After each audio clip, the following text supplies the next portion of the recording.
할렐루야, 할렐루야.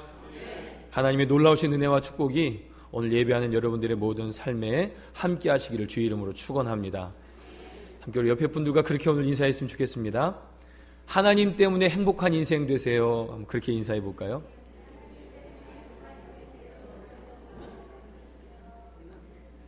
돈 때문이 아닙니다.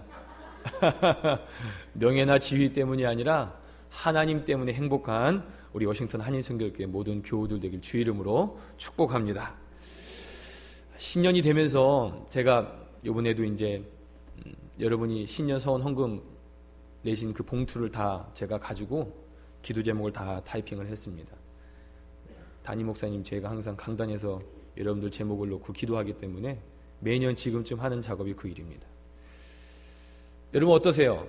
새해가 돼서 새로운 다짐, 새로운 결단으로 새해를 시작했는데 지금 여러분의 삶은 어떠십니까? 그런 벅찬 감격, 또 새로운 결단이 계속 유지되고 계신가요? 아니면 또 예년과 다를 바 없는 그런 시간들을 보내고 계시나요? 사실 이것이 저희 고민이었습니다. 저는 청년 시절에 수련회를 참 많이 다녔습니다. 방학이 되면 집에서 잠을 자는 날보다 밖에서 수련회에 참석해서 자는 날들이 훨씬 많을 정도로 하여튼 열심히 다녔습니다. 근데 저에게 있어서 늘 고민은 무엇이냐면 막 은혜 충만하고 감사하고 뭔가 될 것 같은 그런 부푼 마음을 가지고 수련회 장소를 떠나 집에 딱 오는 순간 와르르르르 무너지는 거예요. 은혜를 받고 뭔가 되겠지, 뭔가 정말 될 것 같고 뭔가 변해 있을 것 같고 그렇게 딱 왔는데 하나도 안 변한 거예요. 변한 게 하나도 없는 거예요. 낙심이 좀 되는 것입니다. 주일날 예배를 잘 드리고 말씀을 통해서 그래, 이번 한 주간 이 말씀 붙들고 살아야지. 아멘, 하나님께서 나를 향한 마음이 이렇게 크시구나, 내가 결코 포기할 수 없어, 막 이런 부푼 가슴을 가지고 집을 딱 가서 아침에 일어나 딱 일터에 나가면 너무 바쁘고 분주해서 힘들어서 여기 쫓기고 저기 쫓기고 이러다 보면 그 주일날 받았던 은혜는 왠지 온데간데 다 사라진 것 같고 삶은 하나도 변하지 않고 오히려 더 힘들어지는 것 같고 더 어려워지는 것 같은 그런 마음이 우리에게 때때로 드는 것 같습니다. 그래서 오늘 우리가 다시 한번 오늘 우리의 삶에 다가오는 어려움의 문제들, 그것이 고통이든 고난이든 그 모든 문제들을 어떻게 다시 한번 우리가 말씀 앞에 새롭게 바라볼 수 있을까? 우리가 이런 고민을 가지고 함께 말씀을 듣기 원합니다. 하나님 은혜는 받았고 새로운 결단도 했는데 여전히 똑같습니다. 여전히 변화가 없는 것 같습니다. 이런 것으로 답답할 때 오늘 하나님 주시는 말씀을 통해서 이것이구나, 이렇게 하면 되는 것이구나라는 성령님께서 여러분 각 개인에게 말씀하시는 그 은혜가 있기를 주 이름으로 축원합니다. 첫째는 하나님은 우리가 삶에서 느끼는 고통과 고난에 대해서 잘 알고 계신다는 것입니다. 여러분, 사람들이 애완동물을 왜 키울까요? 애완동물. 저는 토끼도 키웠고요. 물론 시골에 있어서 그랬지만 토끼도 키웠고 닭도 키웠고요. 병아리를 사다가 닭으로 만든 경험이 있는 사람입니다. 저. 고양이도 키웠고요. 강아지도 키웠고요. 원치 않은 쥐도 키웠습니다. 제가 원해서 키운 건 아닙니다. 근데 여러분 오늘날 현대인의 아버지들의 자화상을 이런 표현으로 얘기하죠. 일터에서 열심히 일하고 집에 가면 나를 반기고 물을 딱 넣는 순간 나를 반기는 건 강아지밖에 없다는 거죠. 와이프는 저쪽에서 왔어 한마디 하고 애들은 다 방에서 컴퓨터 하고 있고 아빠가 왔는지 안 오는지 관심도 없고 나를 유일하게 반갑게 반기는 건 강아지밖에 없다. 이게 오늘날 우리의 자화상이 아닌가 싶습니다. 아무튼 애완동물을 키우는 이유 중에 저는 그랬던 것 같습니다. 애완동물은 나를 알아줍니다. 나를 반겨줘요. 그리고 내가 먹을 걸 주기 때문에 나를 인정해 주기까지 합니다. 시간이 딱 되고 뭔가 음식, 즉 개밥이 있는 쪽으로 가게 되면 여전히 나에게 쫙 달라와서 딱 자리 잡고 있죠. 나랑 교감하는 거예요. 어떤 의미에서 볼 때 애완동물을 키우는 이유가 나를 알아주고 또 나를 인정해주고 또 내 사랑을 또 거기에 반응해주는 그 이유 때문이 아닌가라는 생각이 듭니다. 하물며 우리가 애완동물을 키우는 이유가 바로 그러한 데서 기쁨을 얻기 때문에 키우는 것이라면 누가 나의 존재를 알아준다는 그 사실 자체가 주는 그 위로는 굉장히 클 줄로 압니다. 저는 그랬던 것 같습니다. 아니, 대부분의 남성들이 그렇습니다. 자기 권위 위에 있는 사람, 학생일 때는 선생님일 수 있고 직장을 다닐 때는 직장의 상사일 수도 있고 어디에 쓰는지 말입니다. 나를 인정해주고 자네 참 일 잘하는데 참 열심히 하는데 그래 잘해봐 잘하고 있어 이런 칭찬을 받으면 어떻습니까? 아 됐다 이제 그만해도 되겠구나 이런가요? 아니면 더 열심히 하게 되나요? 더 열심히 하게 되죠. 칭찬을 받고 누가 나를 인정해주면 거기에서 힘을 얻고 더 잘해야겠다라는 마음이 거기에서 오는 것입니다. 오죽했으면 칭찬은 고래도 춤추게 한다는 책이 나왔겠습니까? 그만큼 인정해주고 칭찬해주는 것, 알아주는 것 이것은 우리에게 큰 위로가 되고 힘이 되는 것입니다. 시편 139편에는 이런 말씀이 있습니다. 하나님께서 우리를 향하여 멀리서도 우리의 안고 일어섬을 아시고 우리의 생각을 다 아시고 멀리서도 우리의 혀에 말하는 것을 알지 못함이 없으시다. 우리의 모든 행위를 익히 아신다고 말씀하고 계십니다. 우리의 모든 걸 다 알고 계신다는 것입니다. 우리가 그 말씀이 참인 줄로 아는 것은 예수님이 육신으로 이 땅에 오셔서 육신의 몸으로 태어나시고 육신의 몸으로 유년 시절을 보내시고 함께 고통을 느끼셨고 슬픔을 느끼셨고 배고픔을 느끼셨고 때로는 분노함을 느끼시면서 우리 인간이 이 땅에서 겪는 그 모든 감정, 그 모든 어려움, 나아가 십자가에 달리셔서 모진 고통과 고난으로 인간의 모든 것들을 다 체휼하신 분이 바로 우리가 믿는 예수님이시기 때문에 예수님이 우리를 내가 너를 안다라는 이 말씀의 의미는 그저 립서비스로 그래 너 알아 이 정도가 아니라 내가 너의 모든 고통을 알고 있다. 내가 너의 마음의 외로움, 답답함, 괴로움, 내 육신의 모든 어려움들까지도 내가 다 알고 있다라고 말씀하고 계신 것입니다. 그래서 오늘 28절에는 우리에게 이렇게 말씀하시는 것입니다. 그분이 우리의 모든 고통과 아픔을 다 이해하고 아시기 때문에 수고하고 무거운 짐진 자들아 다 내게로 오라라고 말씀하시는 것입니다. 그것을 모르시는 분이었다면 이렇게 말씀하지 않으셨겠죠. 그런데 그 고통, 그 수고함, 그 애씀을 다 아시는 분이시기 때문에 우리를 향하여 부르실 때 수고하고 무거운 짐진 자들아, 무거운 짐진 자들이라고 말씀하시면서 우리의 어깨에 있는 삶의 무게들, 자녀를 키우면서 혹은 우리의 비즈니스를 하면서 우리가 겪는 모든 아픔들, 어려움들, 때때로는 육신이 너무 아파서 신음하고 고통하여 밤잠 이루지 못하는 그 모든 것들을 아시는 주님께서 수고하고 무거운 짐진 자들아 다 내게로 오라라고 말씀하고 계신 것입니다. 제가 좀 아파 보니까요, 제 와이프도 제 아픈 걸 다 이해하지 못하더라고요. 몸이 아플 땐 철저하게 외롭습니다. 몸이 아플 땐 철저하게 고독합니다.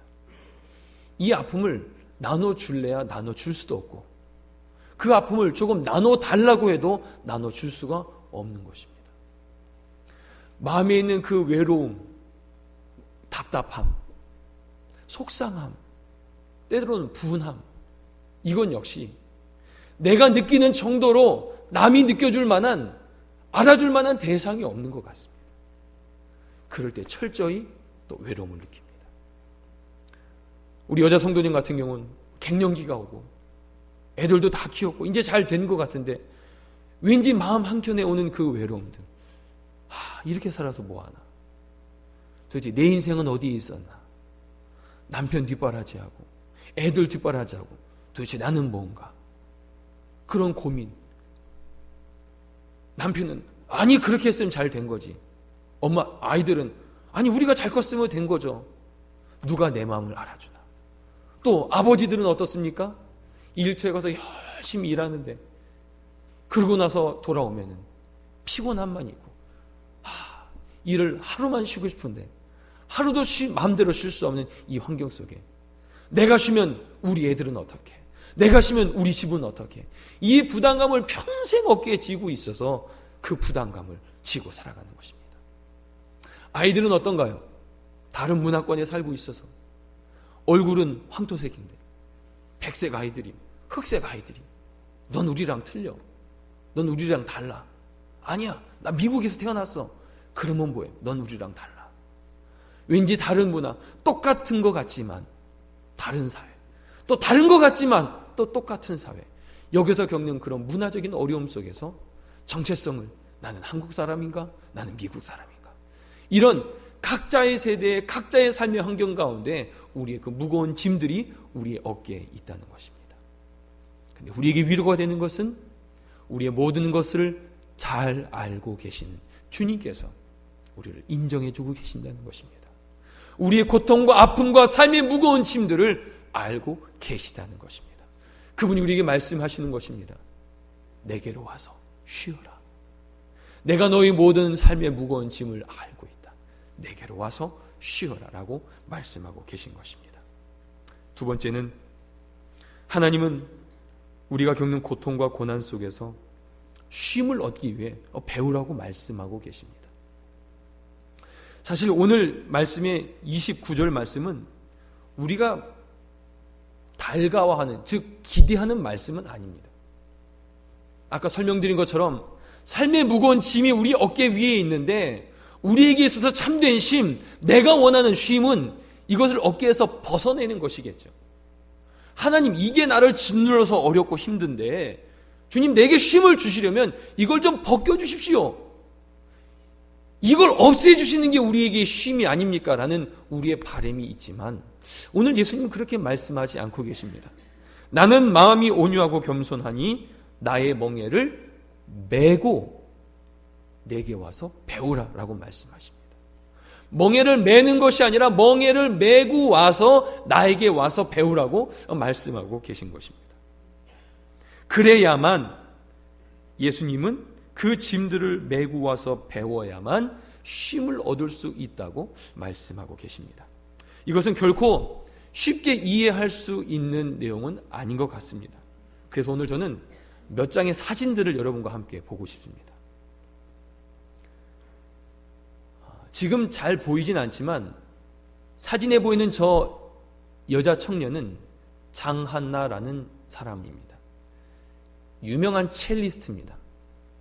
6살부터 첼로를 시작해서 11살에 줄리어드 음대에서 장학생으로 초청을 받아서 미국에 와서 공부한 그 러시아 사람인데 로스트로포비치, 세계에서 가장 유명한 첼리스트가 있는데 이 경연대회에서 최우수상을 받은 사람입니다. 자, 그런데 글씨가 잠깐 보이지만 이 장한나 이 청년이 손을 보이면서, 자, 이쪽 손가락이 휘인 거 보이십니까? 오른손이? 오른손이 휘인 것은 첼로를 하셨던 분은 아시겠지만 활을 잡을 때 활을 정확한 각도로 잡기 위해 이 약지가 그렇게 받쳐줘야 됩니다.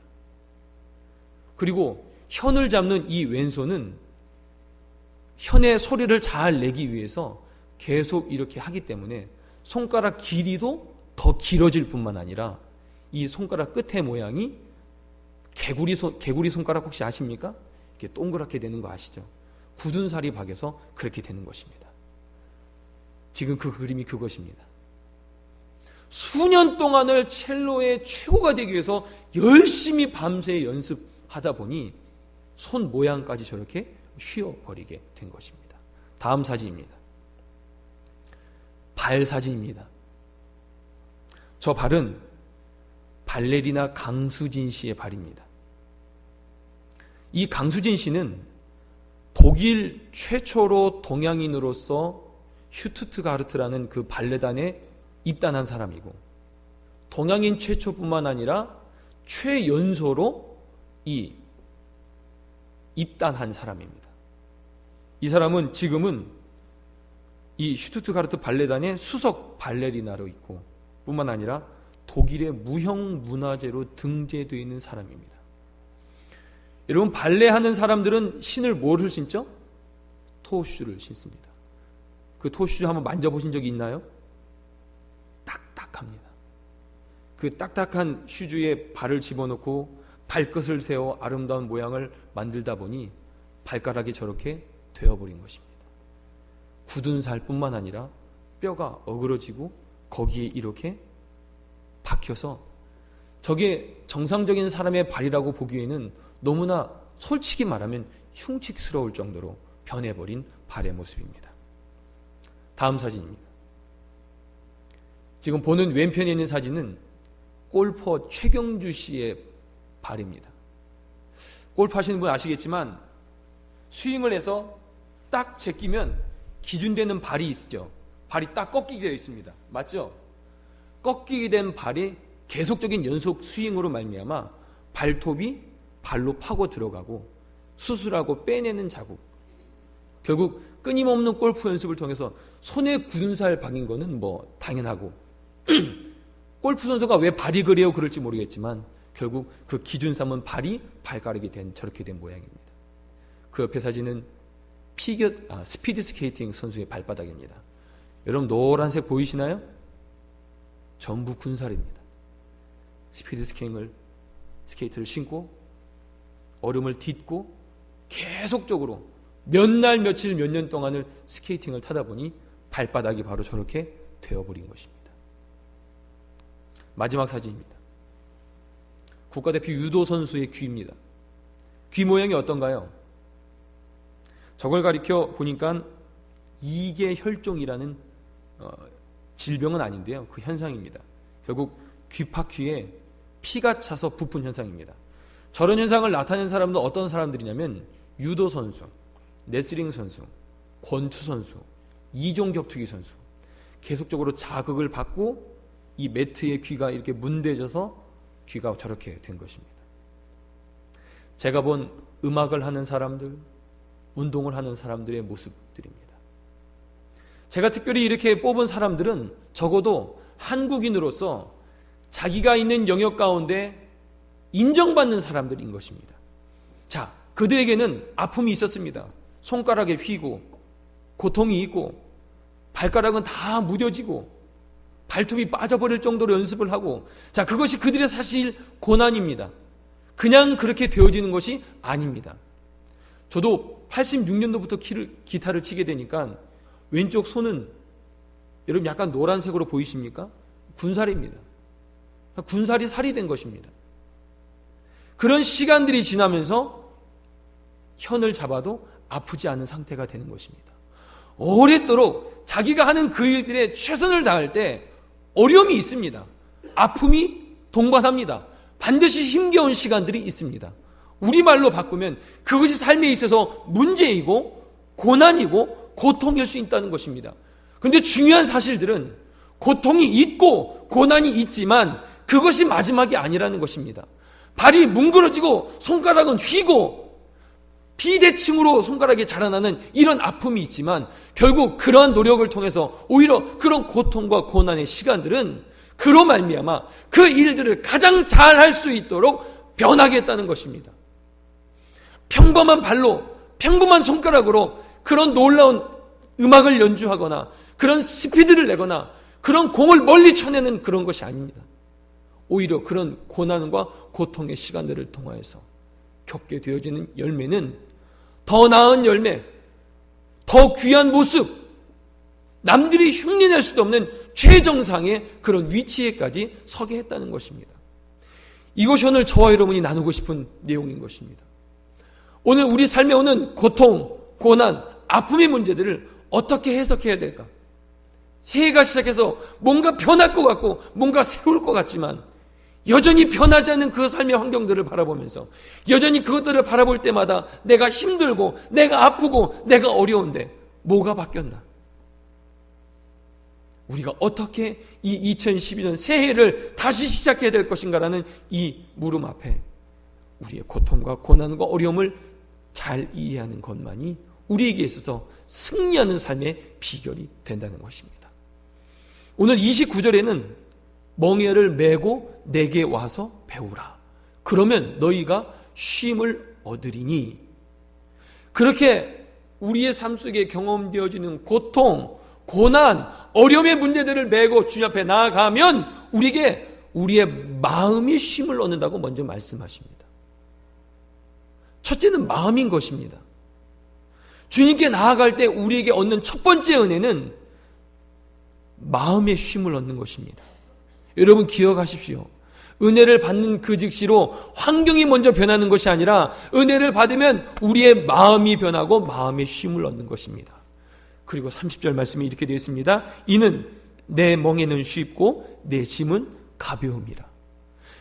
마음의 쉼을 얻은 그 다음에 느끼는 것이 무엇이냐면 내 어깨에 있는 이 짐이 무거운 것이 아니라 가벼운 것이구나라고 느낀다는 것입니다. 우리가 원하는 프로세스하고 좀 틀리죠.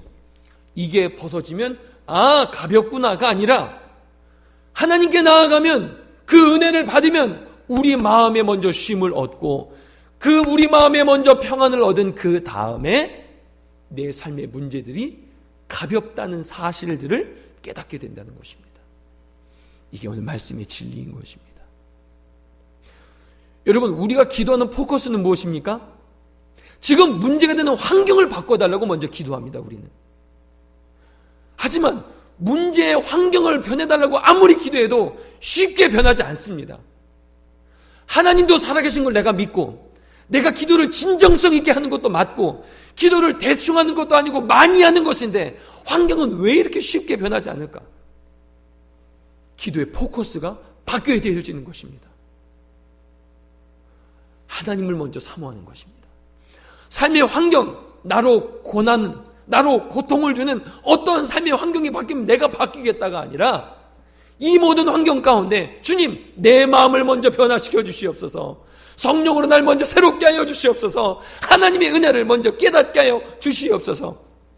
예수님께서 나를 향한 그 사랑이 얼마나 넓고 얼마나 깊은지 그것을 먼저 깨닫게 하여 주시옵소서. 그것이 된 다음이야 비로소 내가 지금 어깨에 지고 있는 이 짐이 가볍다는 것, 이 짐이 쉽다는 사실들을 그때로부터 깨닫게 된다는 것입니다.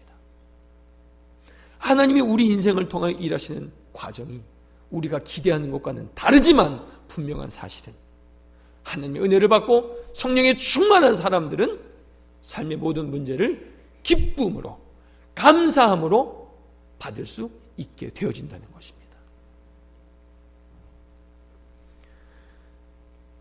고난은 오히려 믿음의 사람들을 더욱더 성숙시키고 귀한 열매를 맺게 했습니다. 여러분, 아브라함 한번 생각해 보십시오. 25년을 기다려서 100세의 아들을 낳았는데 하나님이 어떻게 그런 걸 요구하시는지 그 아들을 죽이라고 말씀하십니다. 아들을 제물로 바치라고 말씀하십니다. 이성적으로도 이해가 안 되고 어떤 걸로도 이해하려고 노력해도 이해가 안 되는 부분입니다. 그 이해가 안 되는 하나님의 요청이 그것이 고난이고 하나님의 요청이 내 인생의 문제지만 오히려 아브라함은 그 문제를 통해서 믿음의 조상이 된 것입니다.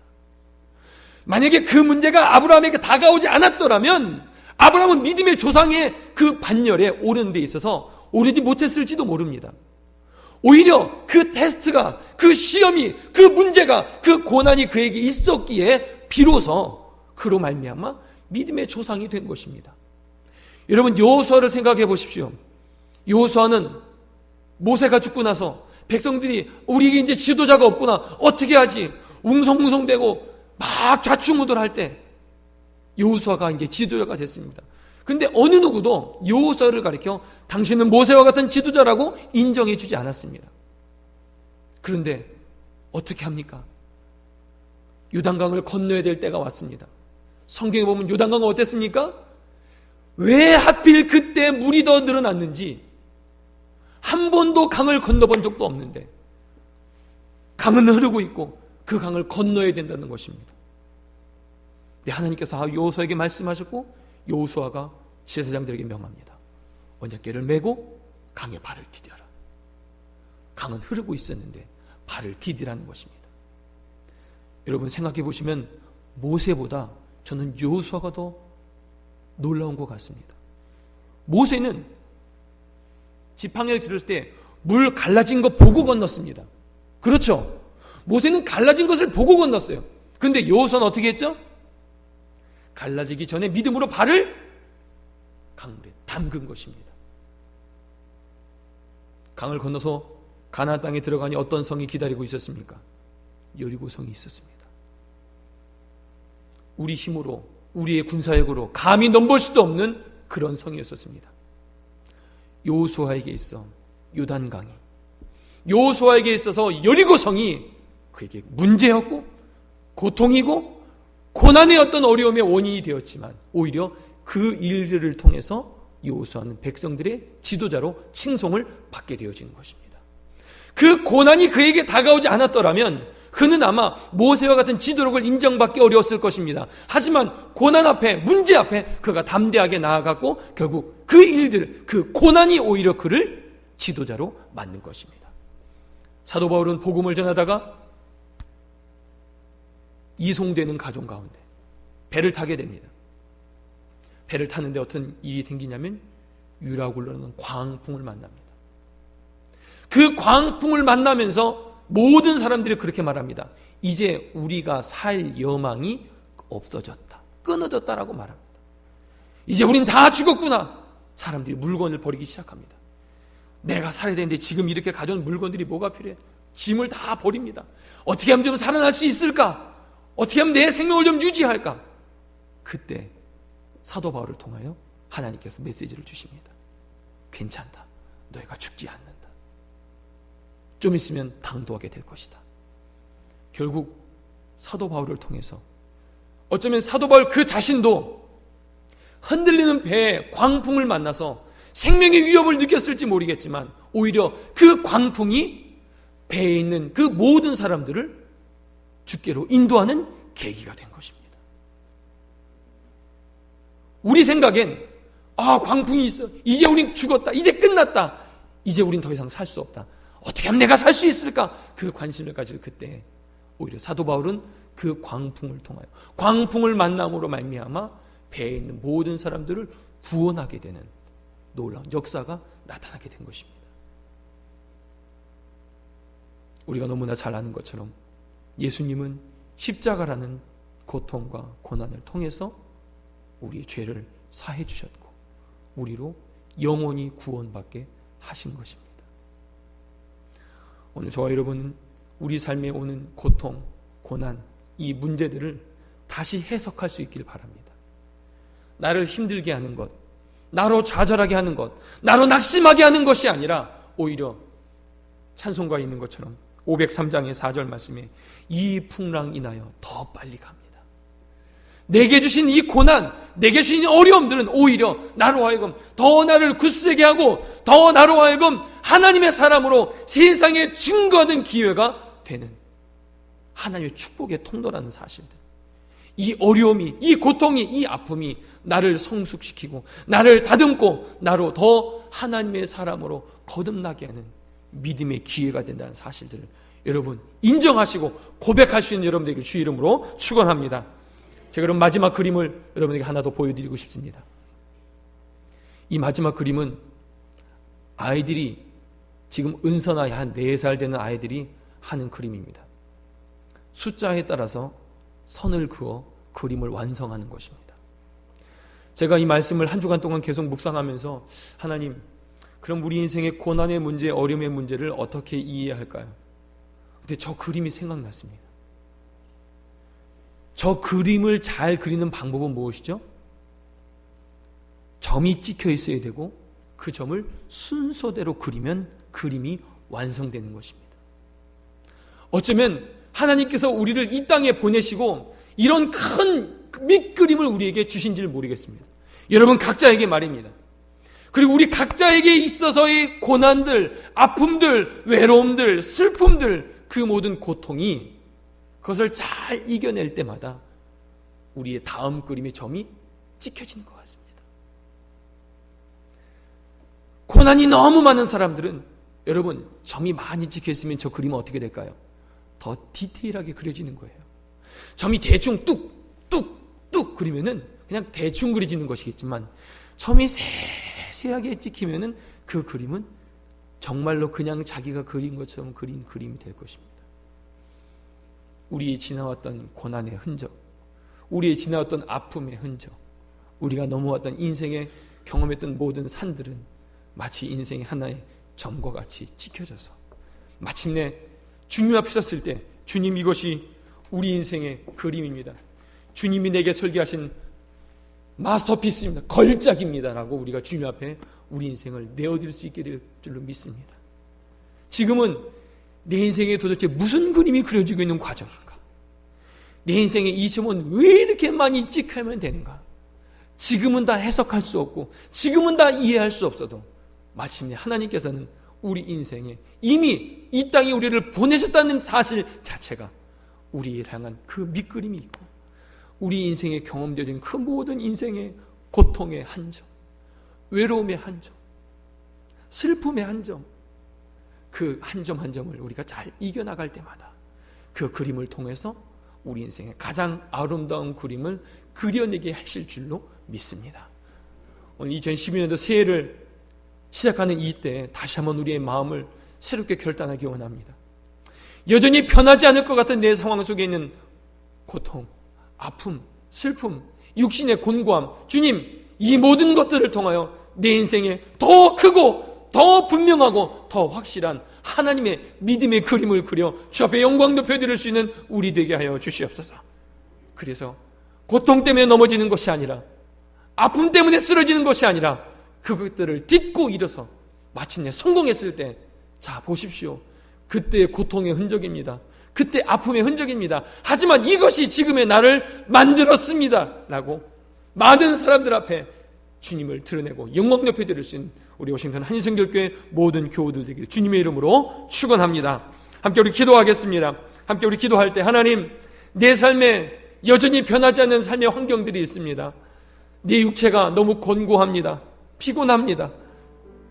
기도를 계속하고 있지만 쉽사리 변하지도 않고 새로운 각오를 가지고 2012년도를 시작했지만 작년과 별 다를 게 없습니다. 하지만 주님 내 삶에 경험되어지는 그 모든 삶의 문제들, 아픔들, 고통들 주님 이곳으로 넘어지지 않는 2012년도 한 해 되게 하여 주옵소서. 오히려 이 모든 것들을 통하여 더 아름다운 열매를, 더 귀한 열매를 맺으시는 우리의 삶 되게 하여 주시옵소서. 이 함께 주여만 부르고 간절히 기도하겠습니다. 주여 사랑하는 하나님 이 시간 주의 말씀을 통하여 우리가 다시 한번 믿음으로 결단해 나아갑니다. 하나님 우리가 그 은혜를 깨닫기 전에는 내 삶에 내 어깨에 있는 짐들이 너무나 무겁고 너무나 힘겹고 이제는 한 발짝도 걸을 수 없을 것 같아서 낙심하고 쓰러지고 주저앉아 있는 우리의 모습이 너무나 많았습니다.